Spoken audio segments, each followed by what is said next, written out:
Now that we've successfully placed the user's ID into the session, the next step is to make a method to retrieve that user on the next page. So let's define a current user method.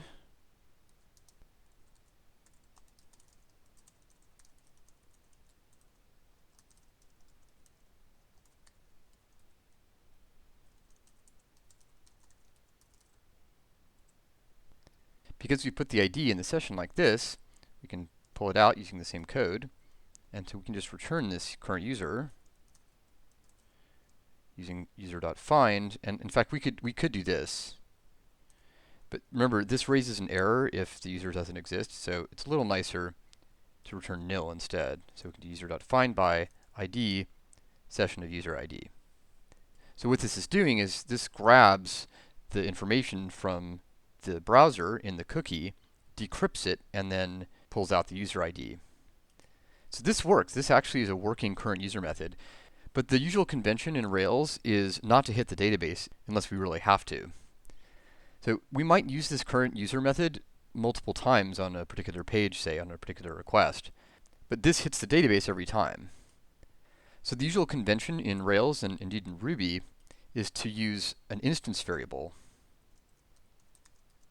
like this and say the current user is equal to this if the current user isn't nil, or if it is nil, rather. So remember, instance variables are nil if they haven't yet been defined. So if the current user is nil, let's define it, else just return it. This is a particular case of a general technique called memoization, which involves remembering a value so that it doesn't have to be recalculated on subsequent invocations of a function. Incidentally, that is not a mispronunciation of the word memorization. It's a technical term. It's memorization without the R. This method, as it currently stands, is perfectly functional, but it's not idiomatically correct. So let me show you the right way to do this. There's a cool technique. We can do this. We can say, actually, let's delete this here. So the way to get this to work is say that we want the current user to be equal to the current user if it exists. But if this is nil, then we can use the OR operator like this. So this will also work. This is the same thing. Current user equals current user, but if this is nil, then this is false, and then this thing gets evaluated here, the second part, and that will then assign the result of executing user.findBy. But if you look at the structure of this, this is similar to something like x equals x plus 1. There's a variable, and then another variable, and then an operator. And in Ruby, x equals x plus 1 can be summarized like this. You can write a short version.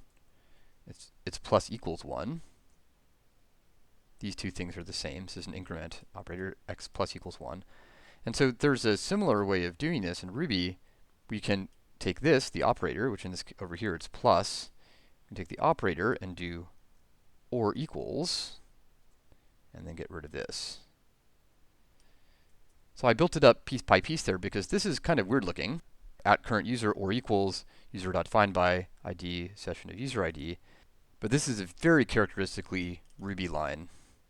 So you will encounter this in other contexts, and it's important to know about the or equals operator for that reason. So this helper will let us find the current user in the database and then do things like change the site layout based on the existence of that user.